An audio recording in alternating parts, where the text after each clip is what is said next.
Welcome respiration की next content of series में आपका। अब देखिएगा आप, अपन देख रहे हैं, बात कर रहे हैं रेस्पिरेशन। रेस्पिरेशन में अपन फिजियोलॉजी देख रहे थे, इसकी फिजियोलॉजी ऑफ रेस्पिरेशन में फर्स्ट पॉइंट था अपना ब्रीथिंग, जो अपन पढ़ चुके हैं। ब्रीथिंग इससे पहले ब्रीथिंग के बाद में क्या होगा? गैस एक्सचेंज, फिर होगा ट्रांसपोर्टेशन, और ट्रांसपोर्टेशन के बाद में होगा सेलुलर रेस्पिरेशन। तो ब्रीथिंग मैकेनिज्म का मतलब था कि एटमॉस्फेयर से और लंग्स दोनों के बीच में गैसेस का incoming and out, important act. तो यहां पर कंसंट्रेशन ग्रेडियंट के अकॉर्डिंग हो चुका था।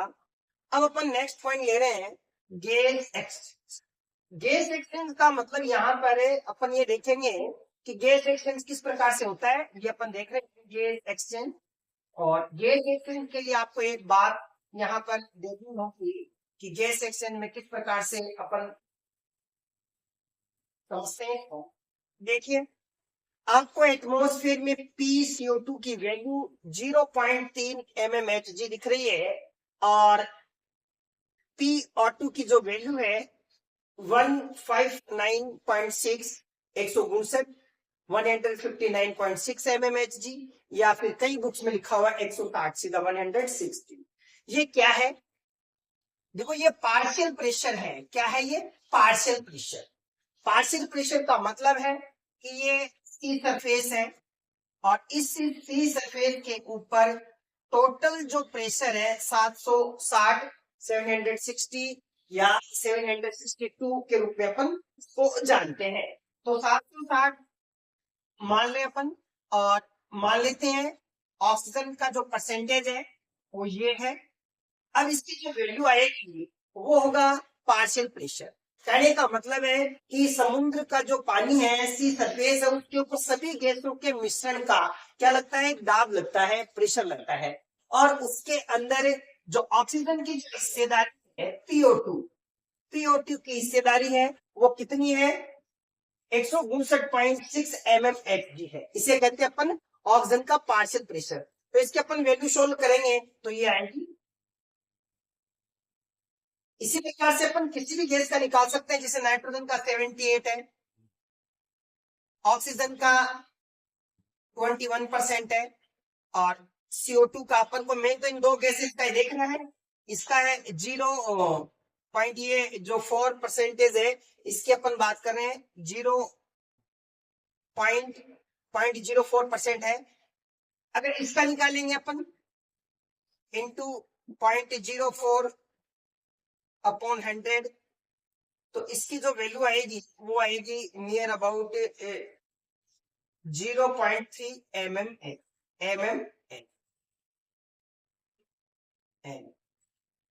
तो आप ये समझें कि ये कहां से आई ये वैल्यू? ये परसेंटेज से अपन ने इनका पार्शियल प्रेशर निकाला है। P का मतलब यहाँ पर पार्शियल प्रेशर है, और टोटल जो पार्शियल प्रेशर होता है समुद्र की सतह पर वो 760 होता है। अब इसके बाद में अपन देख रहे हैं ये जो पॉइंट है, इसके अंदर अपन देखेंगे कि किस प्रकार से ये गैस एक्सचेंज हो रहा है।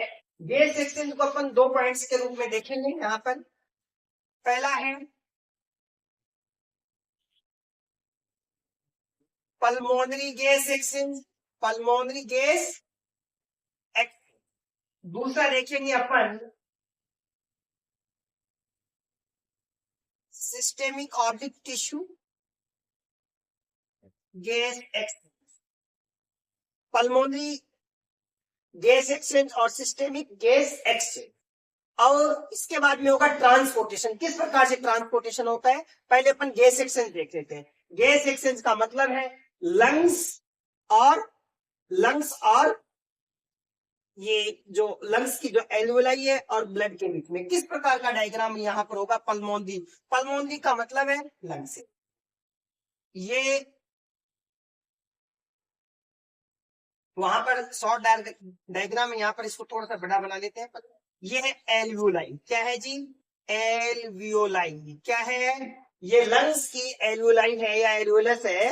एल्वियोलाई होती है लंग्स की संरचनात्मक और क्रियात्मक इकाई, structural and functional unit of lungs which called alveoli. अब देखिएगा आप आगे कि इस लंग के अंदर जो ऑक्सीजन का जो पार्शियल प्रेशर है, PO2 की जो वैल्यू है वो आपके पास में एनसीईआरटी की बुक में 95 और अदर कई रेफरेंसेस बुक है वहां पर 100 भी आपको मिल जाएगा, आपको कंफ्यूज नहीं होगा। PO2 की वैल्यू, पार्शियल प्रेशर अपन कैसे निकालते हैं आपको मैंने बता ही दिया। और इसी प्रकार यहां पर जो वैल्यू है PCO2 की जो वैल्यू है वो कितनी है साहब? PCO2 की जो वैल्यू है यहाँ पर वो है, यहाँ पर कितनी हो गई है? 95 ऑक्सीजन 95 ऐसे साहब, और इसकी वैल्यू है यहाँ पर 40, कितनी है जी? 40 mmHg है, 40 mmHg ये एनुअल। अब देखिएगा आप, अपन इस प्रकार से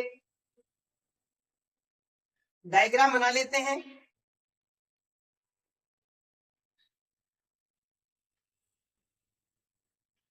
ये जो पल्मोनरी आर्टरीज देखिए आप डायग्राम में है, ये हेड से पल्मोनरी आर्टरीज है वो ब्लड को लंग में लेके जा रही है। तो ये कौन सी आर्टरीज है जी? ये पल्मोनरी आर्टरीज है। पल्मोनरी आर्टरीज नाम लिखा हुआ है पल्मोनरी आर्टरीज, यानी पल्मोनरी आर्टरीज है वो हेड से ब्लड को लंग्स में ले जाती है, एल्वेलाई में ले जाती है। तो ये कौन सी आर्टरी है? पल्मोनरी आर्टरीज है। पल्मोनरी आर्टरीज के अंदर जो ये पल्मोनरी आर्टरीज है और लंग से ब्लड हेड में जा रहा है। देखो लंग से ब्लड है, लंग से ब्लड है वो हेड में आ रहा है, किसके द्वारा? पल्मोनरी वेन के द्वारा। ये पल्मोनरी वेन है, पल्मोनरी वेन। कौन है जी? ये पल्मोनरी वेन।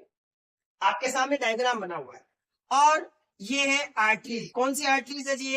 ये पल्मोनरी आर्टरीज है। और इसको अपन मैं लिख देता हूं यहां पर पल्मोनरी आर्टरीज, पल्मोनरी आर्टरी, ये पल्मोनरी आर्टरीज है। अब देखिएगा पल्मोनरी आर्टरीज के अंदर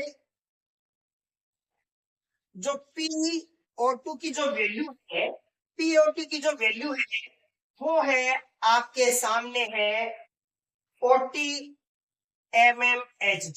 क्या है जी? 40 mmHg। और यहाँ पर PCO2 की जो वैल्यू है वो 45 mmHg है। ये है आपकी कैपिलरीज। कैपिलरीज यानी वेन्स को और आर्टरीज को जोड़ने वाली जो माइन्यूट ट्यूब होती है जो डायरेक्ट एल्वियोलाई के कट में है। यहाँ पर ये इसके डायरेक्ट कट में है, बिल्कुल यहाँ पर है कैपिलरीज। तो यहाँ देखिएगा आप, ये दो पल्मोनरी आर्टरीज से जो ब्लड है कैपिलरीज में आ गया है। अब ये जो कैपिलरीज के अंदर PCO2 की जो वैल्यू है वो कितनी है जी? 45। यहाँ पर कितनी वैल्यू है? 45। और यहाँ पर PCO2 की वैल्यू कितनी है? 40। मीन्स अब यहाँ पर सिंपल डिफ्यूजन होगा अकॉर्डिंग टू कंसंट्रेशन ग्रेडियंट। यहाँ पर 45 प्रेशर है, पार्शियल प्रेशर ऑक्सीजन का, और यहाँ पर ऑक्सीजन सॉरी CO2 का जो पार्शियल प्रेशर है वो 40। 45 ज्यादा है और 40 कम है। इसका मतलब हाई कंसंट्रेशन से, हाई ग्रेडियंट से, हाई प्रेशर से जो CO2 है वो कहाँ आ जाएगी? एल्वियोलाई में आ जाएगी और एल्वियोलाई से बाहर हो जाएगी। यही यहाँ इसी प्रकार अब देखिए यहाँ पर इस कैपिलरी में जो पल्मोनरी आर्टरी से जो ब्लड आ रहा है उसके अंदर PO2 की जो वैल्यू है वो 40 है। यहाँ पर कितनी वैल्यू है? 40। और यहाँ पर कितना है? 95। मतलब यहाँ पर O2 कहाँ जाएगी? O2 आ जाएगी ब्लड कैपिलरीज में, और यहाँ पर CO2 अंदर यहाँ पर ये। इस प्रकार से जो गैस का जो एक्सचेंज है वो हो जाता है। इसे कहते हैं अपन पल्मोनरी गैस एक्सचेंज। पल्मोनरी का मतलब है कि लंग्स और ब्लड के बीच में O2 और CO2 का ट्रांसपोर्टेशन और एक्सचेंज होना है। तो अकॉर्डिंग टू पार्शियल प्रेशर के नियम के अकॉर्डिंग हो जाता है, और यहाँ पर जो मैकेनिज्म लगती है वो सिंपल डिफ्यूजन लगती है, साधारण विषण। अब देखिए O2 कहाँ गई, एल्वियोलाई से कहाँ गई, पल्मोनरी वेन्स में आ गई। अब पल्मोनरी वेन्स कहाँ आ रही है, ये हार्ट में आ रही है साहब, हार्ट में आ गई। हार्ट से भी आगे जो ब्लड है वो सिस्टेमिक आर्टरी में चला जाएगा।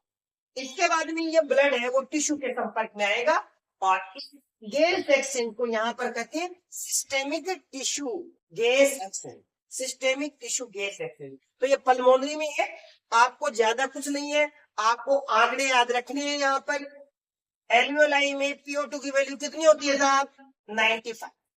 PO2 की वैल्यू कितनी होती है, 95 mMH। CO2 की वैल्यू कितनी होती है यहाँ पर, 40। और पल्मोनरी आर्टरी से जो ब्लड आ रहा है उसमें कितनी होती है, PCO2 45, यानी 5 का अंतर आ रहा है। CO2 में कितने का अंतर आ रहा है, 5 का, और यहाँ पर कितने का आ रहा है, आप देखिए 95 तो एल्वियोलाई में, यहाँ पर 40 है, डिफरेंस है काफी। तो इस प्रकार से ये आपको आंकड़े याद रखने हैं। इसके बाद में अपन चलते हैं सिस्टेमिक टिश्यू के अंदर जो गैस एक्सचेंज है वो देखते हैं। देखिए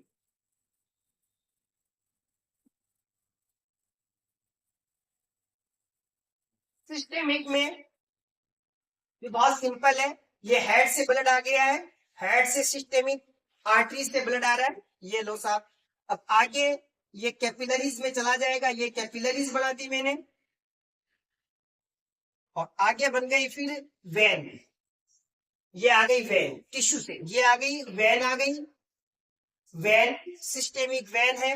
ये सिस्टेमिक वेन टिश्यू से ब्लड को कहां लेके जा रही है, हार्ट में लेके जा रही है। आप इसको डायग्राम में, ये यहाँ पर है टिश्यू, ये बना दिया मैंने टिश्यू। अब देखिए जो हार्ट से जो ब्लड आ रहा है उसमें आपको पता है ऑलरेडी कि जो PO2 की जो वैल्यू है वो 95 या 100 mmHg है, और यहाँ पर जो अब जो CO2 है, CO2 की जो वैल्यू है यहाँ पर देखिएगा आप कि जो CO2 की वैल्यू है वो यहाँ की जो CO2 की वैल्यू है उससे क्या होगी, कम होगी।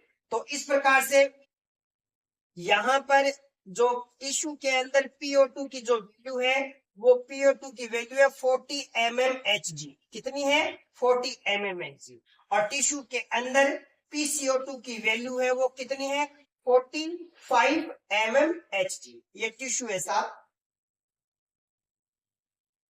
और यहाँ पर 40 कौन है, PCO2 की वैल्यू है। अब देखिए यहाँ पर 40, ऑक्सीजन की वैल्यू कितनी, 40, यहाँ पर कितनी, 95। अब 95 जो वैल्यू किस में चली जाएगी, यानी यहाँ पर जो पार्शियल प्रेशर ऑक्सीजन का ज्यादा है इसलिए अधिक पार्शियल प्रेशर से कम पार्शियल प्रेशर की और ऑक्सीजन क्या कर जाएगी, मूव कर जाएगी थ्रू कैपिलरीज, थ्रू कैपिलरीज। ध्यान रखेंगे। हिंदी में कहते हैं इनको रक्त केशिकाएं, केस की तरह होती है, बाल की तरह होती है, इसलिए केशिकाएं, रक्त केशिकाएं, कोशिकाएं नहीं केशिकाएं होंगी, कैपिलरीज होंगी। अब देखिए यहाँ पर ऑक्सीजन आएगी लगातार कंटिन्यूअस, और यहाँ पर मेटाबॉलिज्म जो CO2 बनती है उसकी जो वैल्यू होती है 45, और यहाँ पर वैल्यू कितनी है, 40। तो ये ऑक्सीजन जो CO2 है वो किसमें चली जाएगी, किसमें चली जाएगी साहब, टिश्यू से ब्लड में चली जाएगी। इसीलिए यहाँ पर इस जो पॉइंट ऑफ वे में जो CO2 की वैल्यू है 40, और ये कौन सा ब्लड है जहां पर 95% ऑक्सीजन है ब्लड में, इसलिए इसको क्या कहते हैं, ऑक्सीजनेटेड ब्लड। क्या कहते हैं, ऑक्सीजनेटेड ब्लड कहते हैं, और इसको क्या कहेंगे अपन, डीऑक्सीजनेटेड ब्लड। तो आज के इस टॉपिक में इतना ही, आप इसको अच्छी तरह से लर्न कीजिएगा। सिर्फ आपको आंकड़े देखने हैं जिससे आपका पल्मोनरी और सिस्टेमिक गैस एक्सचेंज पूरा हो जाएगा। नेक्स्ट लेक्चर में लेते हैं अपन transportation. Thank you very much.